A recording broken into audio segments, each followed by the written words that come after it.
Coming up next, a song that was a major hit twice for two different iconic artists. It was a smash in 1967, and then exactly 20 years later in 1987. And the iconic title came when the band had the song finished, but couldn't figure out a singable chorus. They were using a filler word. And then they looked out the window and saw an iconic sign flashing on a building, and there it was. Years later, it was banned from being played at high school dances across America because of an alleged obscene recitation of the lyrics by teenagers. Coming up next, an interview with the original singer and the iconic guitarist who played the #1 remake. I'm Professor of Rock. Hey, music junkies, Professor of Rock, always here to celebrate the greatest artists and the greatest songs of all time. You know, if you're over the moon about music and pop culture and nostalgia, you're going to want to subscribe to this channel so that you don't miss an episode. The story straight from the legends.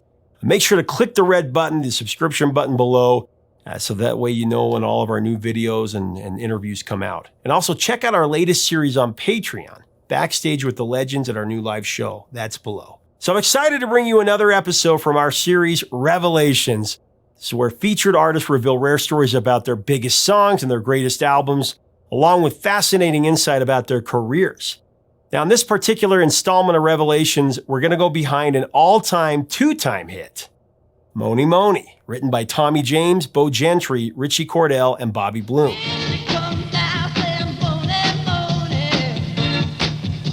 It went to number 3 on the Hot 100 in America, and then it went all the way to number 1 in the UK. It was by far Tommy James and the Shondells' biggest hit in England.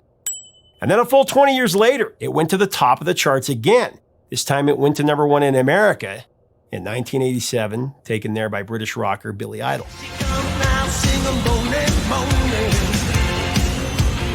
Billy Idol had covered and released the song much earlier in his career. In 1981, actually, he dropped it in his EP called Don't Stop, along with the track Baby Talk. It ended up stamping the Billboard dance charts at number 7 at that point.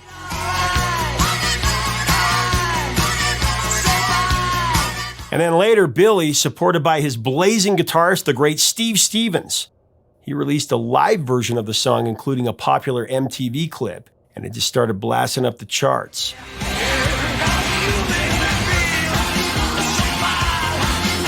Coincidentally, so did another Tommy James remake, Tiffany's remake of I Think We're Alone Now.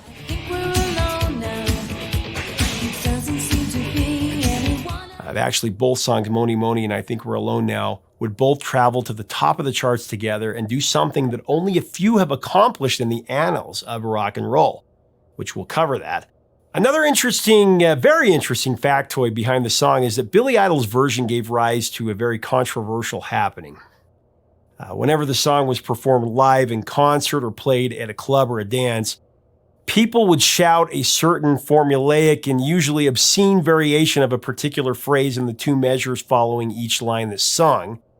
I'm not going to repeat it here since this is a family channel, but I'll just say that it has the F word in it. This little chant led to the song being banned at high school dances across America in the years that followed. I actually remember it getting banned at my school. The now infamous chant is continued at Billy Idol's own concerts and sporting events to this very day. It's also on several viral videos that are taken at weddings where the bride and the groom chant it while dancing. This is while many parents are covering their children's ears when that controversial part comes on.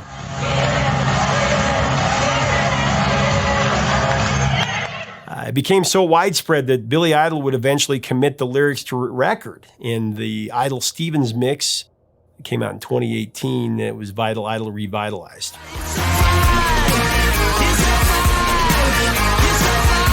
So up next, original singer and songwriter, the great Tommy James, along with one of Generation X's greatest guitar heroes, Steve Stevens of Billy Idol's band, gives us the lowdown on all this that we've just discussed, this all-time classic. So this episode is sponsored by Zenni Eyewear, the brand of glasses I wear daily. If you need a pair of glasses or sunglasses, Zenni is really the only choice. There you create your look, you put in your prescription, and you pay less than a vinyl record. You're going to be amazed. Check it out today. Here is Tommy James and Steve Stevens. One of the great rock songs of the 60s and one of the biggest songs in the UK at that time, Mony Mony. Co-written by yourself and Bo Gentry, Richie Cordell, and Bobby Bloom, who had a hit with Montego a few years later. Montego Bay. Yep.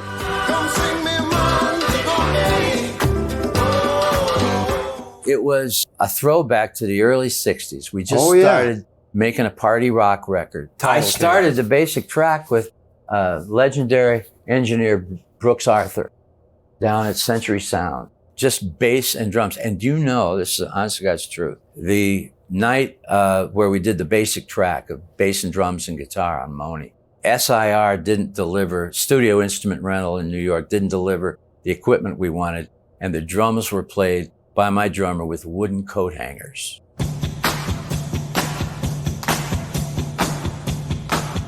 That's a true story. I love it. And, but that's typical of the record. You know, we worked on that thing, splicing and putting this little thing here and that verse there, for about 6 weeks. The night before I'm supposed to go in and do the lead vocal, we still have no title. Well, because you're like singing, I read this in the book, here she come now saying blah, blah, blah, blah. We had no title.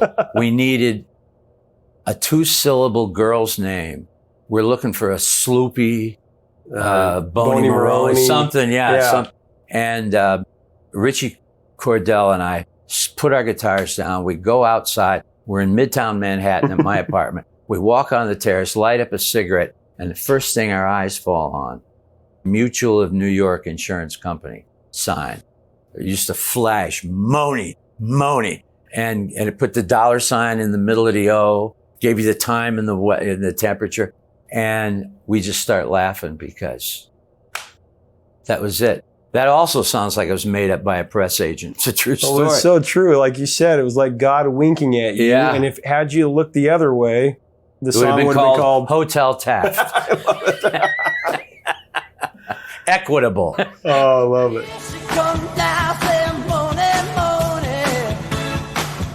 And then the next night we did the vocal. And we brought in people from the street. Secretaries singing in the background. This, by the way, Allegro was at the in the basement of the 1650 building, which was the other Brill building. It was Brill building and 1650 were where all the music people were. So anyway, gosh, it was a party that got caught on tape.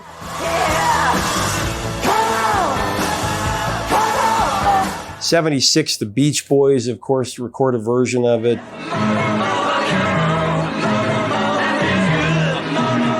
Amazulus. Bruce Springsteen did it last year. I know.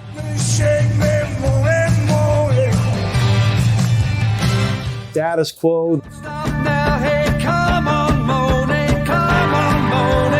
The Wigs.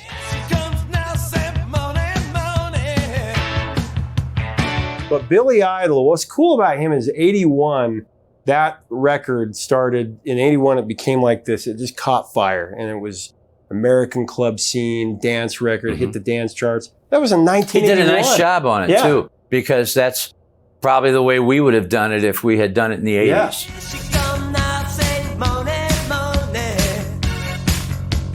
And then in 87, the live version just catches fire, becomes a #1 hit, his biggest hit he's ever had.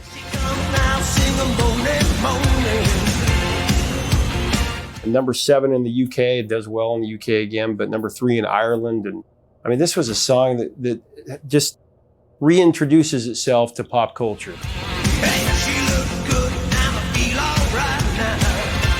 A live version was released as a single, of course, went to #1 on the Hot 100, coincidentally displacing Tiffany's cover, like I said, of Think We're Alone Now, both Tommy James songs.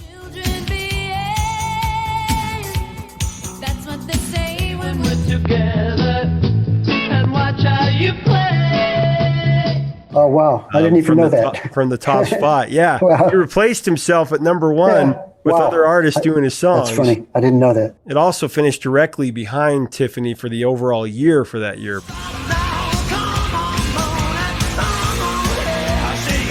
Well, in 1987, when you replaced yourself at #1, we just talked about that, but when Mony Mony hit, what are you feeling? I mean, that had never happened before. Tell me about that moment. Well, I was a spectator, and like everybody else, and it was just unbelievable. You don't realize things are historic when they're happening, right? Because they happen too fast. And we didn't realize in the 60s what a monumental moment that was. We really didn't, because things were happening so fast. And it was all about getting the next record out. We didn't really have time to think. So what I'm saying is that all of those precious moments, in retrospect, were really cool. But when you're living them, you don't realize things are zipping by so fast. You don't realize that it's historic.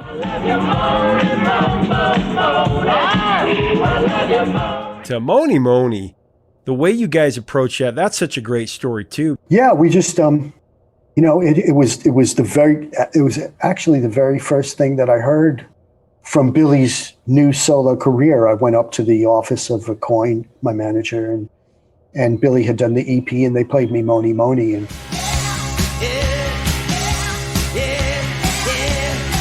I said, sounds amazing. It was sonically so solid. Actually, it's the drummer on the original version is Frankie Benally, who passed away, the drummer from Quiet Riot.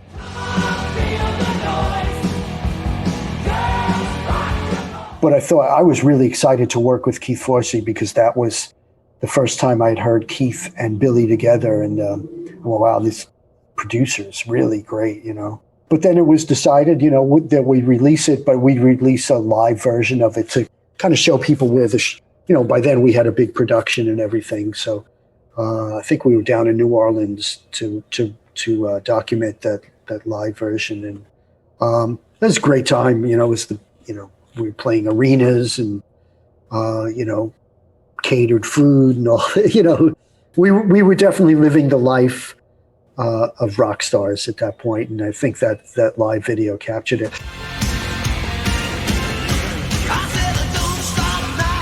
It wasn't that often that live songs went into the charts, and certainly at #1. I was really surprised by that, but it just shows that the power of that song. Great song, and it's kind of a cool recording.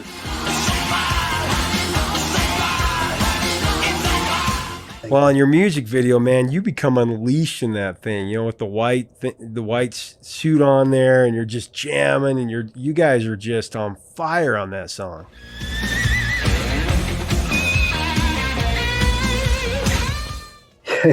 The thing was, we were living in New York, so we didn't wear spandex. That was for LA, So whenever I'd have clothes made, they had to be real leather.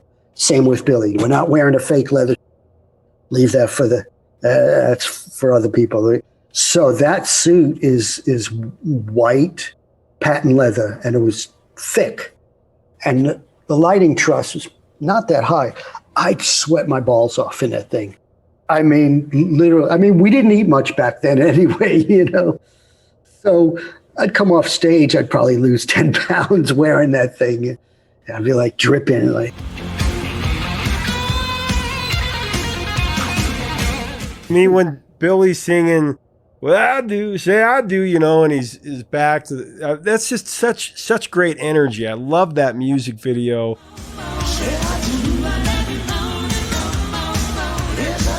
That was the summer that we got MTV for good. I always watched it at my friend's house, but I remember that coming on and just loving that video. And the other thing about the song is interesting is when it was performed live in concert, I know that played at a club or dance, people would shout out a certain formulaic and obscene variation, right? We had nothing to do with that. It just started, I guess it started in frat houses, got a drinking game, and they played Mony Mony or sports events or something. Led to the song being banned at like high school dances. I remember they banned it at our dance. They wouldn't play it. Crazy. Isn't that nuts? We'd hear them shouting it at first, and we go, "What are they shouting? What?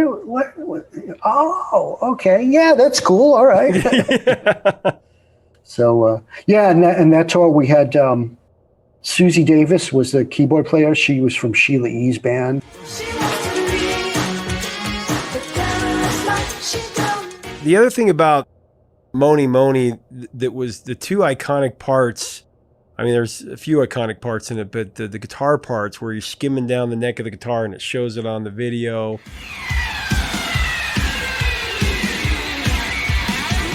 The guitar solo where everything stops and then you come right back in.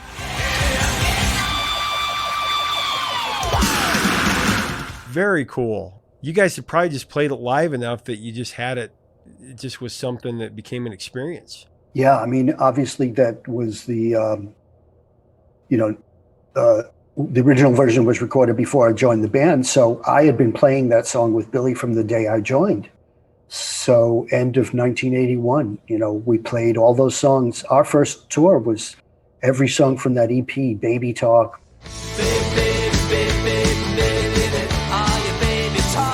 Mony Mony.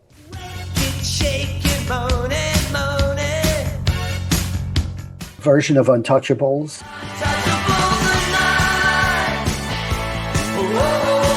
Because you meet and you go, well, we don't have songs yet. What are we going to play? Okay, we're going to do Ready, Steady, Go. Ready, steady, go. All the things she said. Everything off the EP and some covers, Dance with Myself. And... Yeah, exactly. So that's what we started with.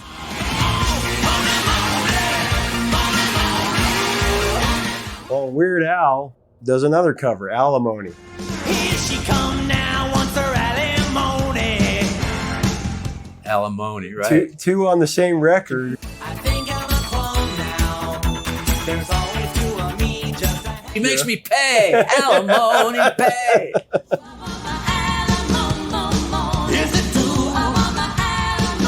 But I mean, that was like winning the lottery all over again to have that happen in the 80s. Well, like that's that. true. That's true. And then the movies started. And then, I know. You know what happened? Morris Levy, you got to understand what we went through at Roulette. We didn't get paid. Right. We didn't get paid royalties. You'd have to go asking for crime advances. doesn't pay. This was a very scary place. We were very lucky to get out in one piece. And suddenly, Morris Levy gets arrested and prosecuted and convicted of racketeering in the late 80s. And he sells Roulette. He sells all the masters and the publishing and sells them to reputable people, EMI,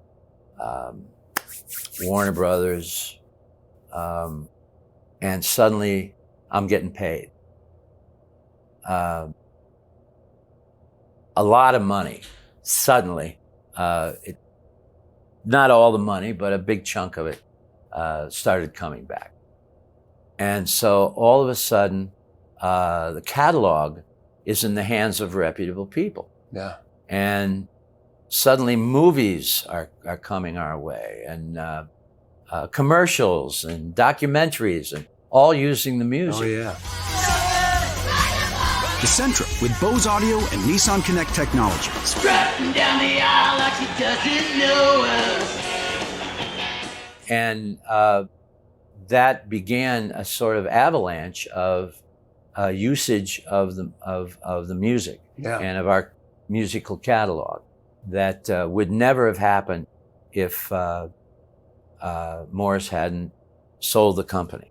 So the 52 years that I've been doing this in the majors has been, as the book said, one hell of a ride.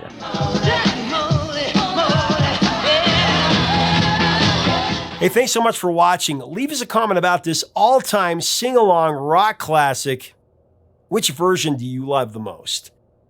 What are your memories of Tommy James and Billy Idol and in both of these versions? Maybe you were live when both of them were making their way up the charts. If you like our content, we do invite you to subscribe below. And don't forget to check out our new merch, the Vintage Years Collection, and our Patreon. Both of these things help us keep the music alive. Till next time, 3 chords and the truth, my friends.